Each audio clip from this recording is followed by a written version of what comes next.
Okay, everyone. Well, I'm going to get underway today. So thank you all for attending. Really appreciate you being here. Today we've kind of been a little bit more specific about the way that we wanted to handle this. Instead of just focusing on Black Friday, Cyber Monday, catering to everyone in D2C and e-commerce, we've been really specific here about focusing on beauty brands. And I'm very, very lucky to have some of the brightest minds here to be able to help us with this presentation brought to you on behalf of Growave. So I have the awesome Steph Carcamo, also known as SJ, Senior Partner Marketing Manager over at Justuno. I have Jason Anderson, COO of Andzen. I'm very jealous of his beard. Mine's getting there slowly but surely. And Nihar Kalkani, Managing Director of Roswell, the man who always has the best leather jackets. But thank you all so much for joining. I really, really appreciate it. I'm just going to hand over to the speakers really quickly to introduce themselves. Then I will introduce myself and we'll dive into it. And I'll tell you a little bit about how we formulated these questions and why. Fabulous. I can start us off. Just SJ here from Justuno.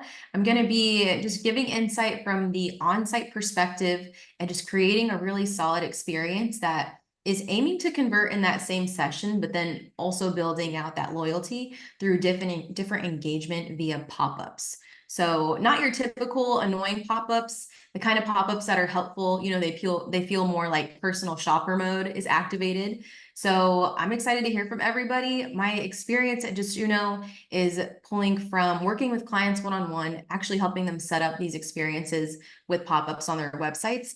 And then recently just really helping brands get into more of their tech stack and utilizing various tools together and just really making things seamless where you're getting the data that you capture and just, sent to the place where you can use it most effectively in building out all these awesome campaigns.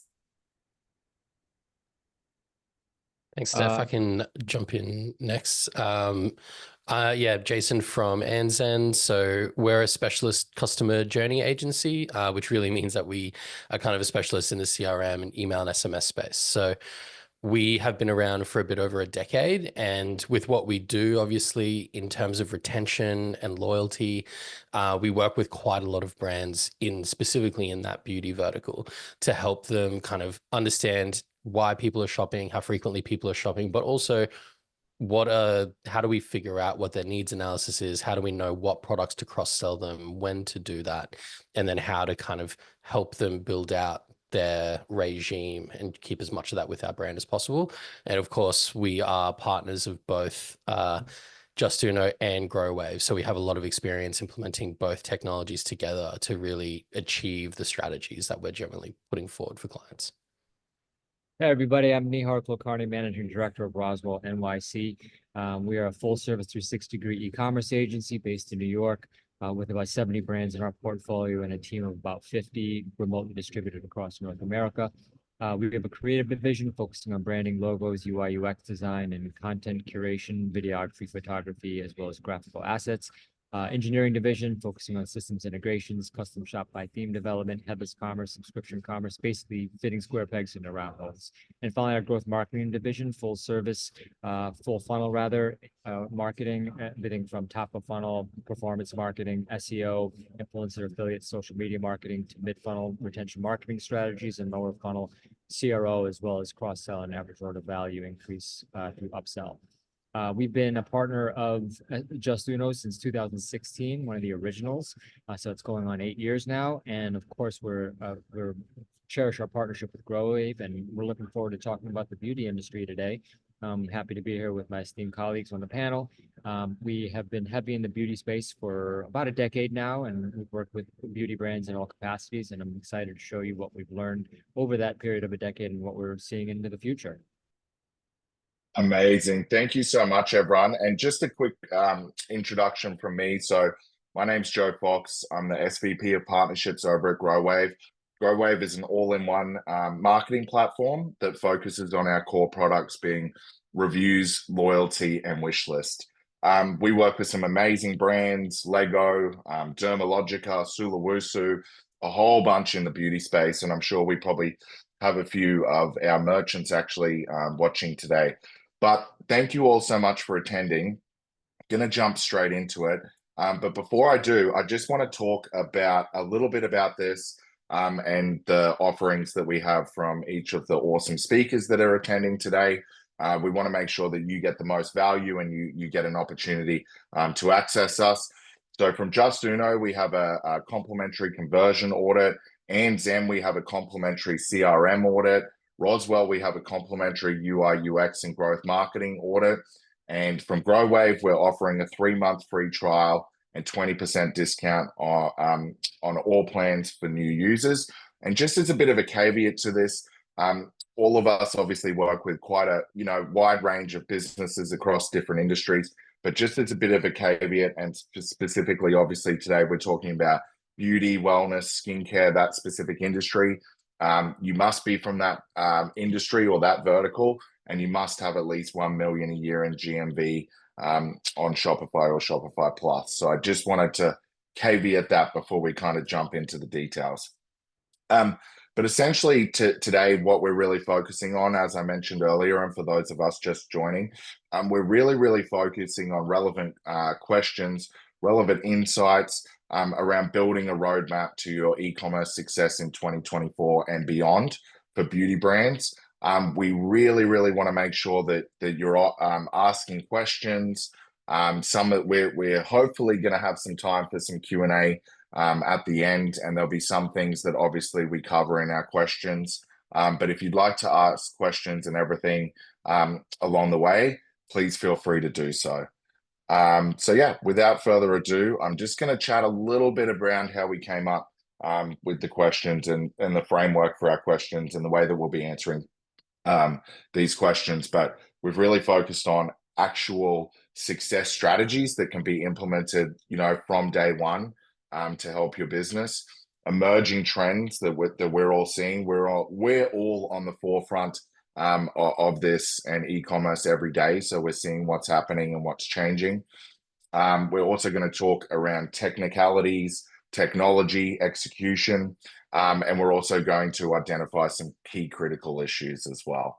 So thank you all, everyone. And without further ado, I'm going to put this question kind of out to the group. I think this is one, I've got some questions in here that I'm going to be asking people specifically, but I think this is one that the group can kind of jump into to kick everything off.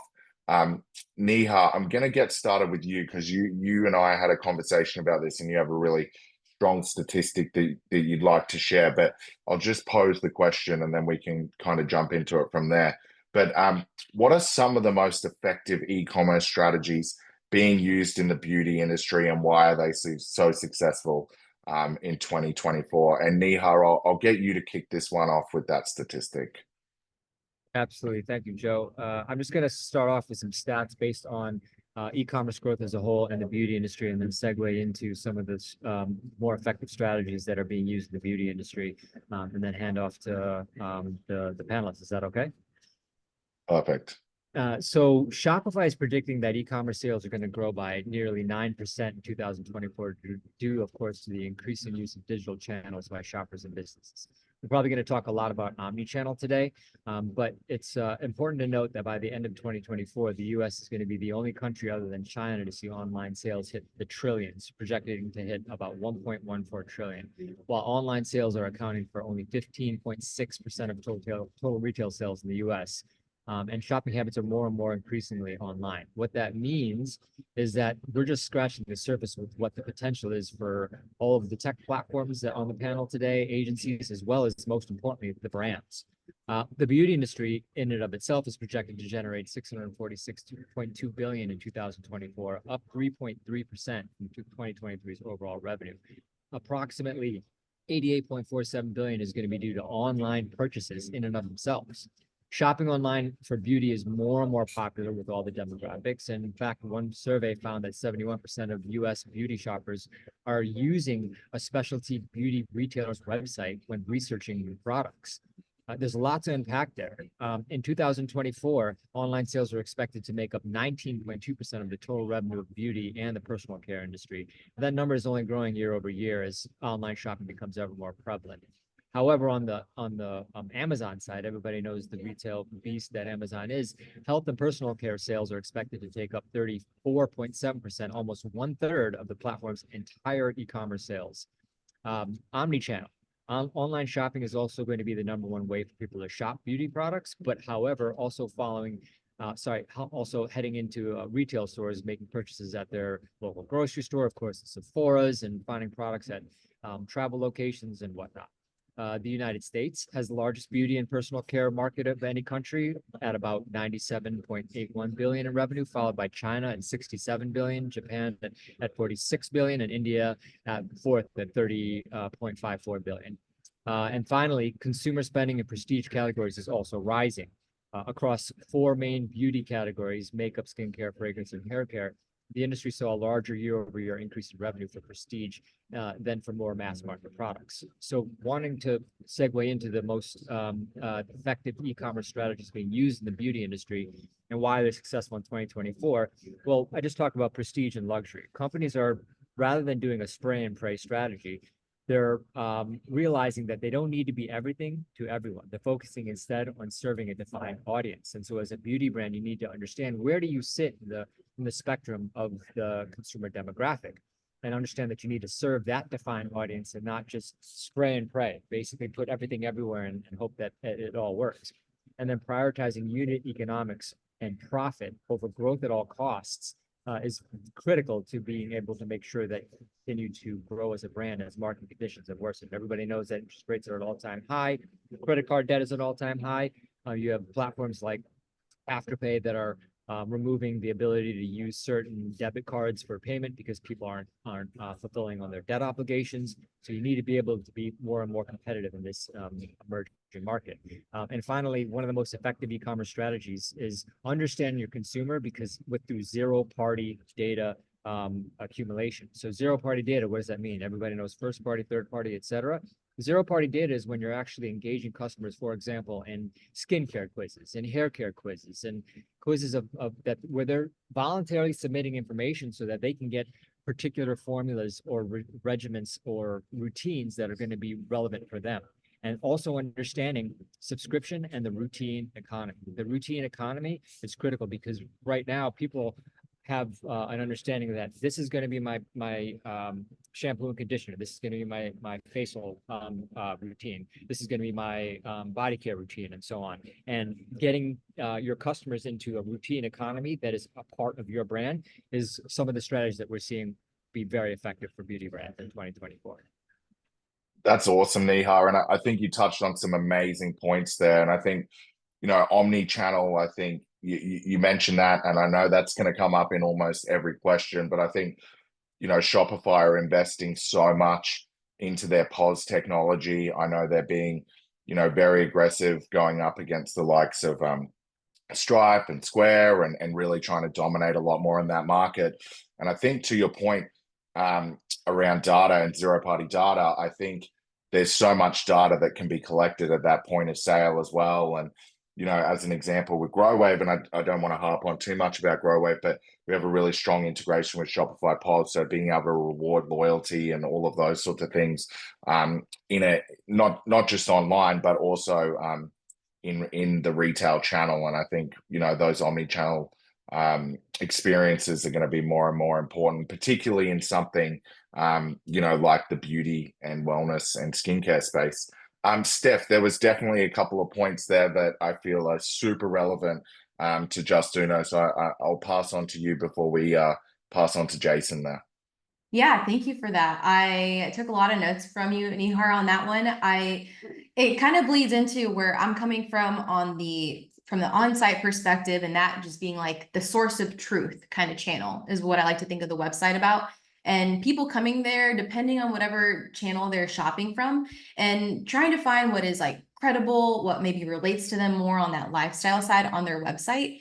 So when it comes to effective strategies, I do see more being around like supporting and creating experience that maybe isn't so much conversion focused, but it is about like, how can we fit into your day-to-day? Like you mentioned routine, and that's it. It's like, what part of the routine are we fitting in? And whether you're addressing it more from like, how do I fit in with my segments, or how do I fit in with my audiences or with your VIPers?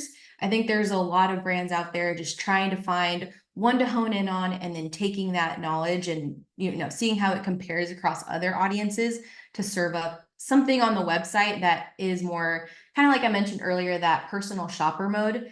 And when it comes down to like actual implementation of this support and this experience, we do see it coming into like the lead capture or exit pop-up strategies, and really being focused and providing like social proof, right? That is really speaking how their peers would speak about the product or the experience. So one that's like easy to know why that would resonate, right? It's like kind of like your friend is talking to you. So really giving that social proof, giving some credibility at the beginning of someone on your website in the form of badges, or just building up that trust that maybe you are like, there's a lot of brands in the beauty industry, right? So it's like, how can you stand out as like being trustworthy? Like, have you gotten X reviews? Has so-and-so influencer said this about you? And a thing to remember too about, influencers, that's of course an effective strategy for beauty brands, with how easy and like fun it is to look at that kind of content. But with those, there is the case for those micro creators and micro influencers that we're all hearing about, and like leaning into that to use for your product recommendations. And like, depending on what product recommendation tool you're using, whether it's your e-commerce platform or something like Justuno to serve up your products, it's important to capture a little bit of data that's associated with that past the engagement data. So it's things like, how many people are actually adding items to cart from that algorithm that you're serving up? And what does that look like if we look at the paid traffic compared to your email traffic?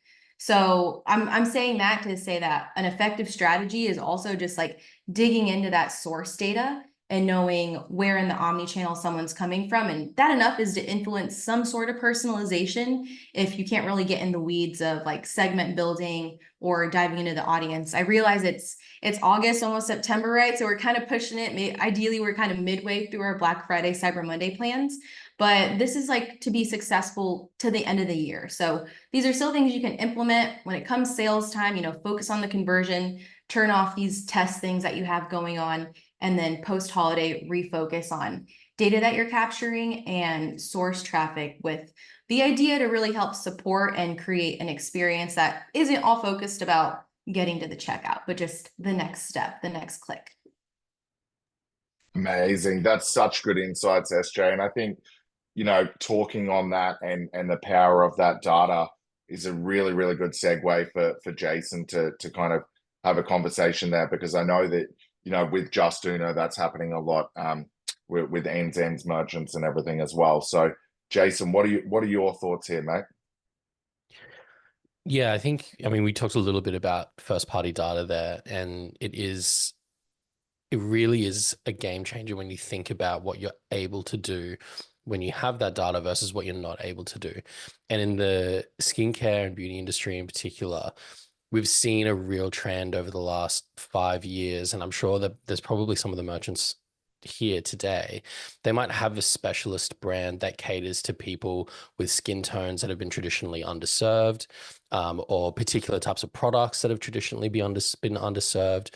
And those people haven't necessarily had the same experiences when it comes to personalized shopping, right? They probably weren't able to go into a Sephora or a Mecca when they were younger and get, really nice, precise skin tone matching and things like that, and have those personalized experiences. But nowadays, those types of customers have access to huge amounts of variety online. But the virtual experience can be tough as well. And so we're trying to find ways to bridge those gaps. And Justuno is a great tool when you think about things like as simple as quizzes, right? A lot of people are actually quite interested in the ability to give information about themselves to a brand and have that brand personalize the feedback, particularly in this space, because it's such a personalized product. And you're able then, with that information that you can collect about someone, when you think about the journey that you have off the back of that, really able to show a consumer that you understand them as an individual and that you care enough to say, hey, if this is the skin tone that you've got, or if this is the problem area, if you've got acne, or if you've got a certain type of skin condition, here is specifically for you how our product works. Here are testimonials from other customers who've used that product. Here are the different ways in which this product is formulated specifically to help with your problem. All of those things really neatly fit into someone when they're comparing multiple brands to think, oh, actually, this brand really cares. There's a bit of empathy. There's some like real agency behind this brand that they're trying to solve a problem for people just like me. And that's what builds those connections really effectively. And then, yeah, like you were saying, Joe, in terms of the journey, how are we then taking some of those indicators and, using a tool like Klaviyo, let's say, their dynamic content to say, okay, if they've told us this information, let's display that block versus this block. Or, if they've said that this is their problem area, we're going to put them down this branch of this flow for education, or the welcome series versus that branch. So really bringing that data to the fore. What you're really doing is taking that traditional in-store experience, you're replicating it online, you're building a brand individual connection, and then you're kind of fulfilling that promise through the journey. Definitely. I agree 100%, Jason. I think you touched on it there, but like, specific attributes and data points and really being able to customize that experience is so important. I think the one of the advantages that I see with online, particularly with this omni-channel experience, is really being able to display things like attributes in reviews. So being able to filter based upon, as you mentioned, skin concerns or skin attributes, and really being able to, kind of dive into that. And then that's a really good way of replicating that in-store experience that someone might get at the Sephora by saying, hey, this is, my concerns, or this is what I'm trying to address. And then the retail person being able to actually, answer that on the spot. So I love that. Okay, cool. I'm going to jump into the next one. And I'm just going to give everyone, a couple of minutes to really dive in to a specific brand that you've worked with in the beauty, skincare, wellness space that's produced some outstanding results. And maybe, obviously we touched on the things that are causing those results in our previous questions, but I'd love to understand, a couple of specifics. I'm just going to, kind of caveat this with, due to time, if we can kind of keep it to that 2 to 3 minutes for each person. But I'm really looking forward to this question. I'd love to have the answers to this. So I might jump in. SJ, are you happy to jump into this one first? Yeah, for sure. I'm like, dang, Amazing. I want to talk about so many here. I will reel it in with one that really stands out to me. You may have seen Color Wow Hair. There's someone that uses, they use a lot of influencers. They're out there spreading the word. And I had the chance to work with them, and they were such a great group. I mean, they were outstanding themselves just because of how willing they were to try something and A/B test it and truly take the time, 30, 90 days, figuring out what things we could change after that. So I love their approach and like approaching these pop-ups and on-site experience, very similar to like how real or serious you get about like your ad creative or those variations. So they were amazing in that way. And then on the actual execution side of pop-ups, we had a really great campaign that we ended up just revamping, tracking really well, and seeing an 8% in AOV increase across the board with all of our channels. And as you know, they have a lot of different channels that they're driving traffic from. And we did use their like site as that's the source of truth. That's where people are shopping and where we really want to focus efforts. So that AOV came from 2 strategically placed pop-ups aimed at AOV. That was the main goal. And we placed those at 2 touch points that are super key to implement something on your website at these touch points, which is after someone adds something to cart, just that actual click, you're targeting that element being clicked and showing something. And then the second touch point was when someone was exiting the website. So your visitors, they tend to exit at different rates on desktop and mobile. Some are similar, right? But desktop, maybe someone's exiting after 4 or 5 pages. Mobile, maybe it's 2 or 3 pages. That's your exit rate. And then there's also bounce rate to consider. So that exit pop-up that we had, it was a different variation of the initial add to click pop-up. And it was all about giving a free gift at a certain threshold. And that can seem pretty basic, right? But we really dug into this design and optimizing it by adding in a really relevant product image, copy that made sense to adding in that urgency, not just adding a timer, which is effective, but taking it to the next step with the copy. And then we did have to implement some disclaimer information, which is a little tricky to add on mobile. So props to the beauty brands and everyone out there. I know there are certain things you have to say with offers that you give, and that can get kind of wordy. So with that, we try to really think about experience on mobile, right? With those pop-ups. And if someone is looking for those details, we had just like a little question mark where if they were on desktop and they hovered over it, it expanded and was showing all the details. And then on mobile, if they clicked on it, that expanded just a slight little pop-up that showed the details.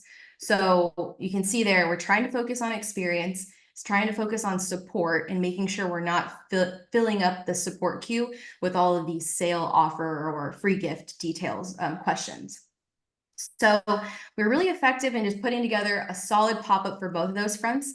And the difference was with the add to cart, we were giving them the threshold of how much they had to spend to redeem the gift. And then at exit, it was a little bit more urgency in that this is like the offer that's going to go away soon. And then we did add that timer and had that contribute to this whole AOV boost. So it was a two-parter. Visitors were able to see both in one session if they wanted. And then we also tried just someone seeing one or the other. And maybe you can see how like that would come into play. Someone adds something to cart and they go to exit, or someone just goes to exit. Maybe they're just getting one. So we were trying to target those two types of visitors that were showing a little bit more intent, and then those that maybe were just traveling and not showing as much intent. But you can see like the easy part of that was we were using the same offer. We were using the same kind of like showcasing the product in a very similar way. And it was effective in like how we approached this, because whenever they had some sort of influencer traffic, or we were expecting a boost there, we pivoted what that product was in the copy to match with that UTM traffic. So we set ourselves up for success by setting up this two-parter of the pop-ups. And then it was really easy to mimic and then update for just these one-offs that we would have had. I love that. That's such an interesting. I always find the psychology of purchasing fascinating, and it's interesting that SJ like talking. They're very similar but different results, which is fascinating.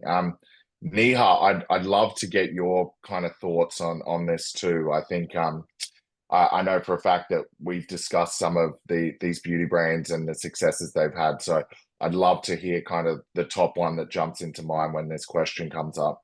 For sure. Yeah, we work with dozens of brands over the years, and one that really comes to mind is the Heat Makes Sense, the Heat Makes Sense umbrella of brands. In particular, Amika, which is loveamika.com, Eva, which is eva-nyc.com, and Atique.com, with Amika being the flagship brand in that umbrella group. We've worked with them since 2017, so going on about 7 years now. It'll be 8 once the new year hits. And we've worked on them with everything from their initial site, converting them to online store 2.0 to headless hydrogen now. They've implemented every best practice you can think of, and there's still more coming. I mean, they epitomize the understanding and what it takes to be able to listen to and understand and deliver to their customers. Everything from quizzes to shipping thresholds to AI-powered and human-powered chatbots that interact with the customer while they're making purchases, quick ads from PLP, strategic gift with purchases and discounting, but with an importance on stressing the less on the discounts and focusing more on loyalty and of course reviews, which Growave provides an incredible platform for. And finally, an effective pro program. An effective pro program for a brand is insurmountable in terms of the impact it can have for you, because that's an army of influencers that are going out there that are working with your product on people, in whether they're a stylist, a hairstylist, a makeup artist, or a beauty consultant and things of that nature. When they're acting and working with customers with your product, you can't imagine how important that is. But Amika in particular has been an incredible success story over the years that we've worked with. Love that. That's I mean, like having a merchant that long and retaining a merchant that long is so impressive, but it just goes to show how you're able to adapt through all of the trends and all of the changes, and the sheer amount of knowledge that you've been able to implement for them is fascinating. So thank you so much, Neha, for sharing that. I really appreciate that. Jason, I know you're working with a ton of beauty brands at the moment. I know there's been some new ones. I'm curious in this one just to see kind of, I know that you work with, majority of your merchants are based in the APAC region and have international presence, and then merchants here in the US as well. But I'm particularly kind of interested from your side, if there's anything, I know this is a little bit of a different spin on the question, but particular things you've noticed really that have produced extra outstanding results within the Australian market potentially versus the US market, and if there's any changes there, and then I guess specifically what merchant that has been and what works really well. Yeah, sure. So what I would say, particularly about the APAC market, and if there are any brands here today, like particularly if there are some US brands that are looking to break into the AU market, it's a very interesting space because it's a it's a very strong economy, but in terms of numbers, it's a very small market. It's only about 24 million people in the whole country. And it's very densely kind of packed around a few cities on the eastern part of the coast. So for most customers in those areas are looking for high quality products, right? When you're talking about that, traditionally a smaller group of, but a wealthier group, they're looking for products that have a real clear production trail that can be followed, so you can see actually what are the quality of the products that are going into it, how they're being produced, how reliant can I be that this is going to be, that the results that I'm going to get are going to be legit because of the product quality and how much I can trust that. UGC, you mentioned earlier, reviews, obviously, something that Growave can do really well, is also really important. We see like a real marked increase in conversion rate from automation when we're pulling in reviews, but not just pulling in a static review, but dynamically pulling in reviews that really align to their problem case. Particularly the more high end you go, the more kind of hard evidence people are looking for, right? Skincare and beauty is they're the type of products that people research very intensely. Most people are, consuming a lot of TikTok around, solutions for particular problems, the causes behind particular problems. It's actually a very educated buyers group. And so you really need to be able to speak to them in an educated way and treat them almost with that level of respect, really, to kind of articulate how your product's going to work. But something that I thought would be an interesting one for this question to highlight is a brand that we worked with in the beauty space called Eco Modern Essentials. Now, they're more in the essential oil space, but they do have products that can help you build natural beauty products, everything from like deodorants, but obviously serums and things like that. And we were talking with them about what's something that we could do to add revenue that is kind of not about just developing a new product. How can we think of something new? And what we ended up actually putting together was a quarterly subscription product that people could subscribe to. And with the start of every season, they would put together a box of essential oils and blends that could help you navigate, if you're going into winter, is there some immunity kind of blends and things that we could do? If we're coming into summer, what are some things that we could do for skin protection, maybe from the sun? And what it really was a way to combine and showcase the products in their catalog and show how they could be used together and, build a bit of an experience around the box as well, right? Is there like a little bit of a mixology experience here or something like that we could create, but it's a product as well, functionally, right? And we're getting that out into market. And for kind of the cost of development, figuring it out, putting it together, launching it over the first 12 months, they saw an 800% return on what they had invested. But also, obviously, they had these people on subscriptions, right? And so they were generating locked in subscription revenue every quarter that was really reliable. And it was something that we could then build into every experience, upselling post-purchases to say, hey, you know, here's this quarterly box. And then every quarter we could create this urgency around, we only made 500 of these boxes, you know, 300 of them are already sold out to subscription, and we've got a couple of hundred left that you could buy one off. It really creates this kind of excitement around a product as well. But it's something that a lot of beauty brands could do really effectively. And you look at someone like Mecca, right, and the beauty loot system that they have, that's more tied into a loyalty situation. But, you know, people get really excited about those. Like I remember my wife particularly going there to buy a new straightener because it would get her into the next tier of like the next sort of quality of products. But that sort of stuff is really motivating for a consumer. And if you can help create those experiences that, you know, give that motivation, it can actually have a really solid impact on your bottom line. Agree 1,000%. I think just going to finish off super quickly on a stat with a merchant that we've worked for, and essentially like same thing again. They were really gamifying that loyalty process, similar to what you were talking about with your wife, Jason, where it was like the encouragement was to purchase more so that they were then able to get more loyalty points. But where this is for Sulawesi, where they've done it really well is being able to leverage those loyalty points in redemption for product. And in terms of having an impact on the bottom line, since we've been working with them, that we've increased their AOV by 23%. So being able, that's just one element of that. So I agree. I think that gamification process, the experiential side of things with the subscriptions, all fantastic things. Thank you so much for guys.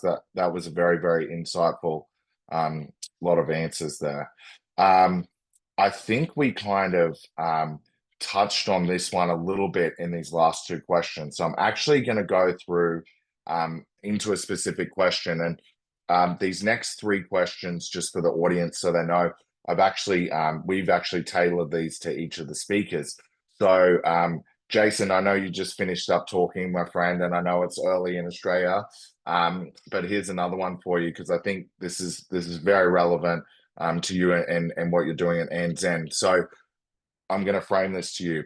What are some techniques you would recommend, or Andzen would recommend, for building and maintaining customer loyalty in a competitive market like this space? Because, you know, as Nihar framed it up perfectly, there is a lot of revenue and there's a lot of opportunity in this space, but it is a competitive space. And I'm sure a lot of the people here today are here because they want to know how they can stand out and win.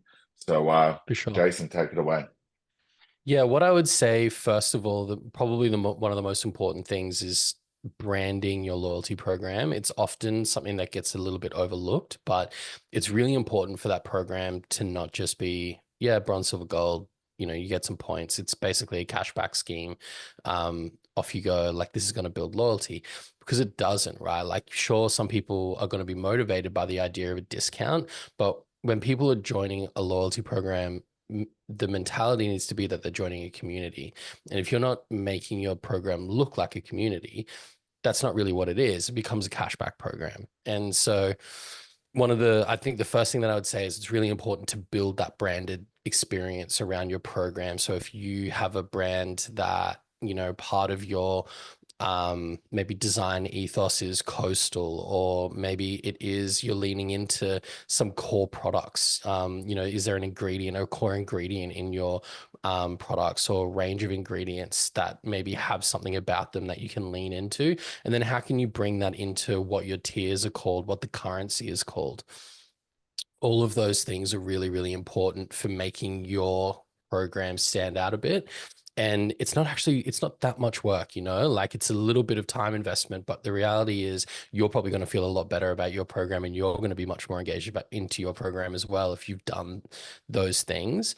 And then the next thing that I would say is that it's important to actually build nice and like rewarding feeling, I guess, rewards into each of those tiers. So something that a lot of brands, I don't see a lot of brands do, but it's just a really simple and effective thing that you can do at each tier, is just give a slightly higher reward rate at some of those different tiers, right? So if you're a new member and you've just joined, you know, it might be 1 point for every $5 spent. But if you're you know, in the second tier, maybe it's 1.5. And if you're in the top tier, maybe it's 2. And then, you know, you're giving people real reasons to want to be in those higher levels. And then the last thing that I would say that can be really effective is starting to gate a few experiences within the brand by those tiers. So particularly, you know, Black Friday's coming up. Something that we talk to merchants about a lot is how do you ensure that you're going to continue generating sales through October and the first couple of weeks of November before Black Friday? Because there's no point in doubling your revenue over Black Friday if you've halved your revenue in the month before Black Friday. So your loyalty program can be a really effective way to build a bit of urgency as you come into that Black Friday period to say, look, people in our top tier, they're going to get 7-day early access. And people in our medium tier, they're going to get 3-day early access. And if you want to be able to shop these products before they're sold out, you're going to really want to be in these upper tiers, and then having some sort of release strategy ahead of time so that people are looking at whether it's collections or products, or, you know, if they've been thinking, oh, I have been, you know, considering trying the serum from this brand. And actually, if I shop that serum this month, then I'll be in that tier. And then next month, I'll be able to, you know, get early access to the sale or whatever it might be. Those things can be really effective. And then the last thing I would say, just again, as a little Black Friday tip, also doing gifts, like a gift with purchase program over Black Friday, can be a really effective way to manage your margins a bit better because you have a bit more control. You know, things like spend and save, but you can also do for, you know, people in a certain tier that shop during Black Friday, they might get a gift valued at X with every order, let's say. And then you're sort of introducing a bit of an incentivized experience for those different tiers. And people might be looking at that top tier and thinking, actually, I want to spend enough during Black Friday that I can propel myself up into the top tier of loyalty because I really want to get that gift. But you can obviously, as a brand, when you're putting together what those gifts might be, you'll have a lot more control over the cost of that product. What's the impact on the margin going to be? And actually, you know, if we can get people coming in and spending $500 to get into that top tier, then the, you know, the cost of that gift is worth it and we're still in profit. So there's a few ways that you can just use your loyalty program to make a big impact during Black Friday. Absolutely love all of that. That was very spot on. And I think you're right. It's interesting how many brands don't, you know, brand it and, you know, come up with a quirky, cool little name. Like, even though it might come across as being a little bit cheesy, it's memorable, and and it makes the shopping experience more and more memorable. So Yep. yeah, agree with all those points. That's fantastic. SJ, this one's for you. I think this is perfectly framed for you and Justuno. So I know we've discussed this offline as well, but what are some essential techniques used to tackle bounce rate issues by the beauty industry in particular? Yeah, for the beauty industry, we see techniques more around leading into the support side, and then also kind of getting away from the norm of like one CTA, one goal. We're serving up these exit offers that are trying to deliver and acknowledge what that objection may be that is leading to the whole bounce rate issue. I'll share one link right here so you can all see an example. In that blog, there will be just an example of a not sure of your shade kind of exit pop-up. And this is a great point of there are 5 CTAs in this exit pop-up that we have.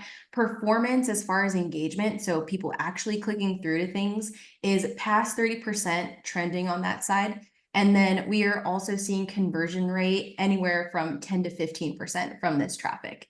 So this is just one example of like how you can just start with a base educational side exit offer where you're not really focusing on discounts or any kind of discounting of your brand view of your brand look or the products, right? We're really leaning into being more supportive. And that's all about anticipating what may be that objection, what may be the source of any friction.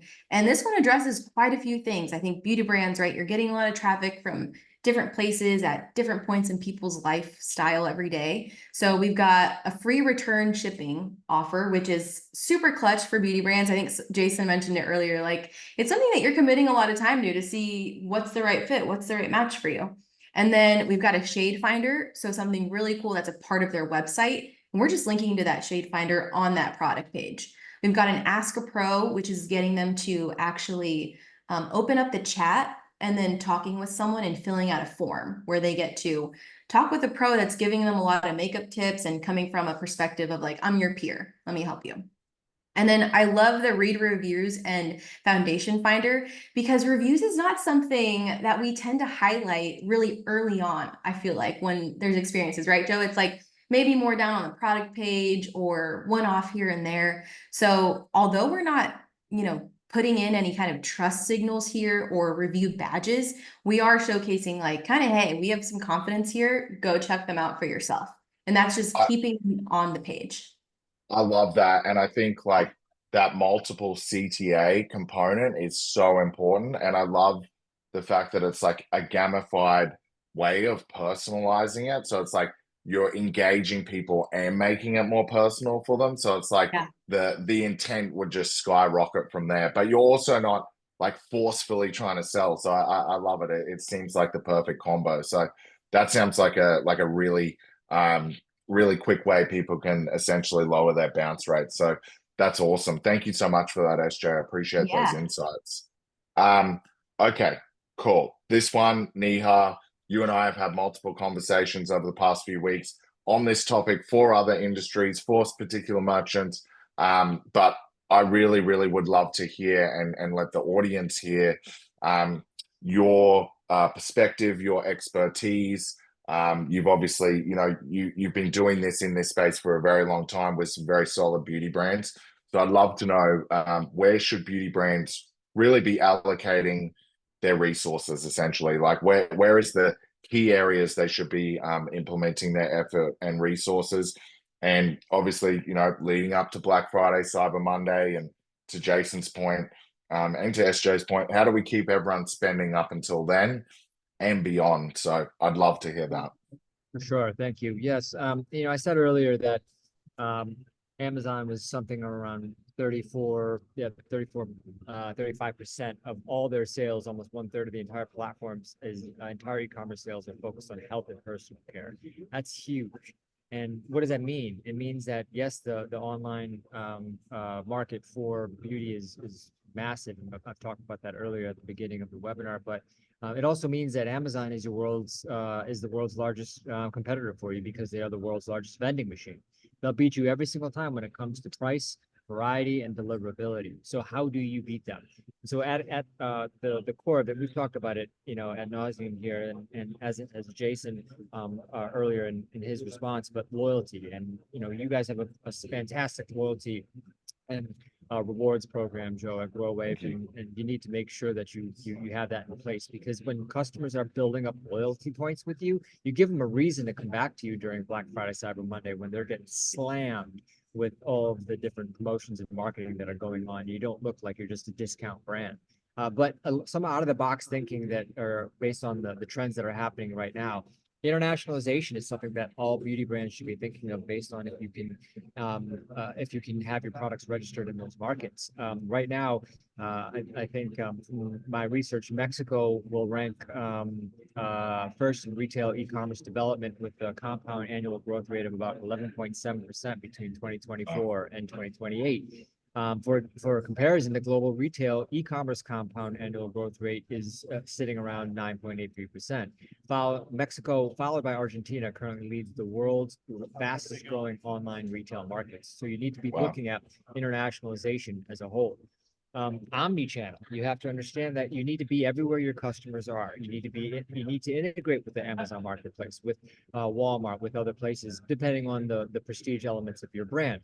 But making sure that if you can afford the inventory allocations and you can be in all these marketplaces, be in brick and mortar, or if you can't, seeing if there's ways that you can fulfill on your own by showing up in Google Shopping, by showing up in Facebook Shopping, everywhere your customer is, because that's what I call an above the funnel strategy, being ubiquitous, making sure that you're everywhere where your customers are, because if they actually convert from somewhere there, then they have an experience with your brand. Or if they don't, then on the flip side of that, they're going to be able to come back to you to your site, but via a retargeting ad, via a paid ad or an affiliate, and they're more apt to buy because they've already had an experience with your brand. So it's important to look at that.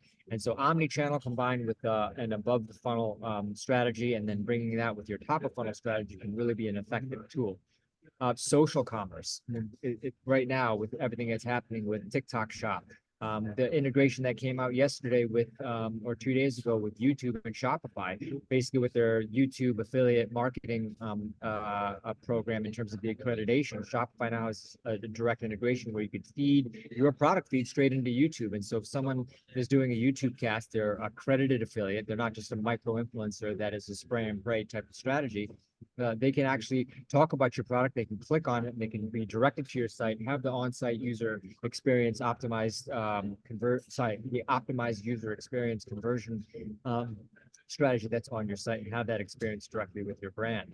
In addition to that, the things that are on the horizon, voice search. People aren't understanding that people are actually interacting with their Siri, with their other search bots and whatnot by just talking to them. Making sure your PDP or SEO and other elements are optimized for voice search. That's happening ever more presently, as well as chatbots. Interacting and working with the chat GPTs and others that are being used right now and training them because they're based on large language models, but also on search queries, talking about your product. Why is your product actually relevant to your target customer? Because people are using them rather than just going to Google to find products.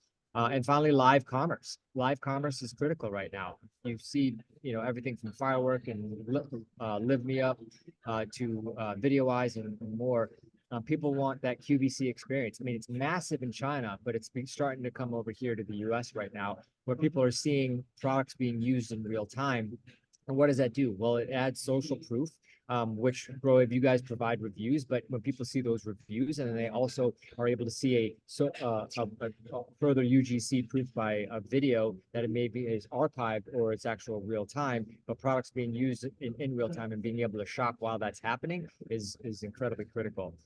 So those are the things I think that we're seeing in terms of the trends right now. Specifically, current estimates are suggesting that live stream market will be worth $35 billion in the US by 2024. If you're not doing live stream commerce, you need to think about that.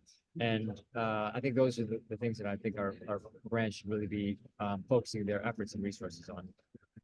I love that, Nihar, and I think that kind of like talking on that video commerce thing.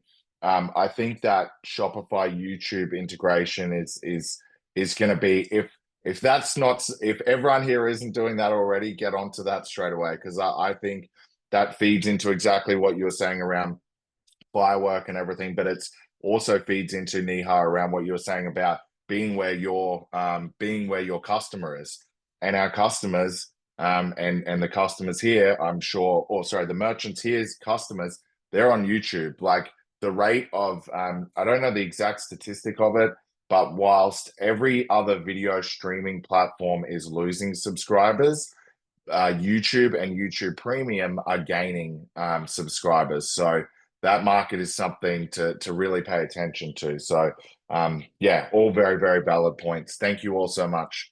I really appreciate those personalized questions. Now, I'm just going to, I don't want to finish on a negative, because we are going to do some Q&A if anyone has questions on this, but I'm going to give this as our kind of final question, because I know we're at time. We've all spoken here about some amazing, specific strategies. So gamification, personalization, zero-party data, creating amazing experiences, subscriptions, reviews, loyalty, all of those sorts of things. One thing I wanted to sort of say is, obviously, is if you're a brand that's trying to do everything yourself, I think it's really important that you have great partners helping your business, such as the Roswells and the Andzens of this world. I think that's really, really, really important, because as you've heard, specifically from all of these speakers, there are a lot of moving parts to this, and you have to understand that agencies are on the front lines implementing these strategies, coming up with these strategies, thinking outside of the box, being creative and delivering. So I just kind of want to frame that before we get into this question, because I think what happens sometimes for brands when they don't have the right advice, they can use specific strategies that are outdated or not relevant or not getting the cut through. And I know there are brands in the beauty space doing it, and I don't want to call out any and insult anyone, but what are some of the and I'll give everyone, one quick minute to answer this, but if you were to say, what is one strategy that you're seeing brands, particularly beauty and skincare brands, using that is overused, and what's something that they should what's something they should then focus their efforts on instead? I could start. I mean, I think discounts is just destroying your brand, and over relying on discounts. Oh, I have to meet my plan. I got to meet my plan, and then you just say, okay, well, let's send out a 30% off this collection. I mean, yeah, you might meet your plan, but at what's that doing to your net margins and your gross margins, and of course your brand? Because the more you discount, the more you're going to be looked at as a discount brand. There's so many other ways to be able to build revenue and strategies. You need to just think ahead and not be thinking in the month that you need to make your money in. So I would say that discounting is really something that is overused. Love that. Love that. SJ, do you want to jump in on this one? Yeah, I was just throwing something in a chat. Totally second that discounts doesn't need to be our go-to for every strategy and every channel here. It has its moments for sure. From my point of view, overused, I'm getting into lead capture a little bit more with this, but it's either having the same lead capture that shows over and over for everyone that visits your site, and then probably maybe just focusing on a plain two-step lead capture. Those are pretty overused because now it is a lot of like visitors they're browsing on other sites, they're seeing things that are coming up and influencing like what they think about your website. So if you're just serving up the classic, what's your email, what's your phone number, and not asking any kind of relevant question, you know, to learn more about them, that's already going to feel like not an experience that is customized or any kind of relationship building action. So that's why I would call that overused. And then when it comes to just serving up the same lead capture on your website, whether it is just email or just phone number or both, we want to create something that is really related to the source. Where are they coming from? That's kind of like the base. And then that's all about your segments and then getting into more filters there so that you can create something even more personalized. But yeah, serving up experiences that don't change, you know, from desktop to mobile to channel is just becomes a little bit more redundant and easy to close out of, which overall is impacting your growth rate there in those channels. And we do want to set that as like them seeing those pop-ups is your first impression. So if it's the same first impression over and over, then it's not much of an impression. Love that. That's very spot on. And I agree. I see that with some sites where it's like, I'm already subscribed and then I'm getting served up, you know, subscribe now for free shipping or 10% off or a discount, as you said, Nihar, and it's like, stop, like it's got to be, create a good experience. I think that's important. Jason, yeah. I'll pass over to you lastly, my friend. Yeah, I think I would say particularly over the last couple of years, right, the cost of acquiring customers via social has just been steadily increasing. And the answer for a lot of brands has just been a level of somewhat like acceptance that, you know, well, I'm just going to have to spend more, right, to acquire a new customer. But what I would say is that it's really important to be looking at the customers that you have and asking yourself, well, if I'm going to spend more, what am I actually going to do to generate more from my customers? Is it a case of, can I increase the average order value somehow? Or is it a frequency thing? You know, if I know that my cohort analysis shows that people are buying 2 or 3 times over a year, how can I make that 3 or 4 times over a year? And what am I doing with my database, you know, with my CRM strategy to be trying to make sure that I've got a funnel that if I'm going to spend an extra $2 to acquire that customer, how am I making an extra $2 or $4 ideally, you know, on the back end to justify that investment? And you can really see the brands that prioritize maximizing the revenue from their existing customers before going out and acquiring new customers. They're often the ones that have this really nice steady revenue in the back end, right? Versus brands that are heavily investing in paid, and then they need to wait for that investment to pay off with orders before they can then come back through and invest again on trying to acquire new customers. And they end up in this really up and down trend where, you know, if they have a bad run of ads, then like Nihar was saying, the answer is like, well, now we just have to discount. And then you ending up in this really vicious cycle where you're chasing those numbers. So I would say looking not having that over reliance. I mean, social is obviously so important and there's no getting around it. You can't just turn it off, but we just don't want to be too over reliant on bending every time that it gets more expensive, just eating that and either eating it in our margins or, having to increase our prices when we could be looking at other strategies around building out revenue from our existing customers. Amazing. That's a really good way to kind of close off. I know we're nearly at time, but I think if we can have one question, if anyone wants to ask a question, we can all just quickly jump on unless everyone has a hard stop. But what I might do if no one has any questions, I'll just leave it a minute, but I'll thank everyone and wrap up. SJ, thank you so much. Really, really appreciate the value that you brought to this and the insights from a Justuno perspective. Very much appreciated. Are you able to, I guess, kind of touch on this? Just in closing, I just want everyone to be able to sort of touch on this and how people can get in touch with you. Absolutely. Yeah, let me grab the link for us here. And I'll throw that in chat. But this conversion audit is really meant to dig into your traffic sources, the various KPIs that we see related to like site health or site experience, bounce rate being one of them, average order value, engagement rate from each of your channels. And if you don't have pop-up set, we're kind of starting from scratch. We're digging into your experience, and it can lead to more than just like this pop-up or that pop-up. It's about embedded experiences, what's happening in your feedback loop, are you asking the right questions, and where you can implement a pop-up there. So I threw that in chat. Feel free to sign up. Yeah, thank you. Thank you so much, SJ and Neha. Thank you so much for attending. Really appreciate the years and years and years of experience that you and Roswell were able to bring to this. I think some incredible insights there. And also, once again, goes to show why you need the right advisors and agencies in your corner. So, Neha, how do businesses get in touch with you? And do you want to chat a little bit about this? Yeah, absolutely. Thanks for that, Joe. Always a pleasure, and I'll do anything for you and Growave. I appreciate you having us on the webinar today. We're offering a complimentary UI, UX, and growth marketing audit, everything from full funnel strategies, from performance to SEO to, of course, retention marketing. You can reach out to us at buildmybusiness@roswellstudios.com. Again, that's buildmybusiness@roswellstudios.com. You can also find me on LinkedIn and reach out to me. I'd love to hear from everybody. And there's nothing more than I love than digging into a brand's challenges to see how we can overcome them. Thank you so much, Neha. And Jason, thank you again, mate, for joining, because I know it is super early in Australia. So thank you again.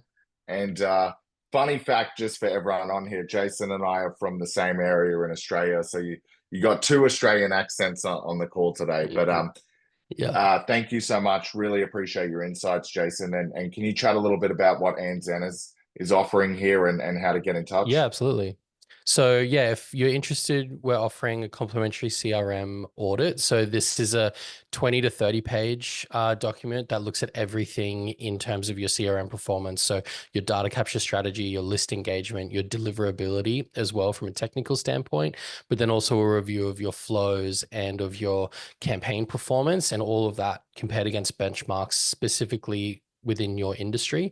So for example, in the beauty industry today, we do have benchmarks for, abandoned checkout flows specifically for beauty or nurture flows specifically for beauty. So we can give you a really contextualized review of how you're performing against other brands in your vertical and recommendations that are really tailored to you and what you could be doing. I've just put the email in chat there, so feel free to email results at Andzen, or if you're interested in grabbing an order, you can complete the contact page as well on our website. Both those links are in the chat, so feel free to reach out. I'd love to chat to you. I'm more than happy to get up early in the morning. We do have an office in the US.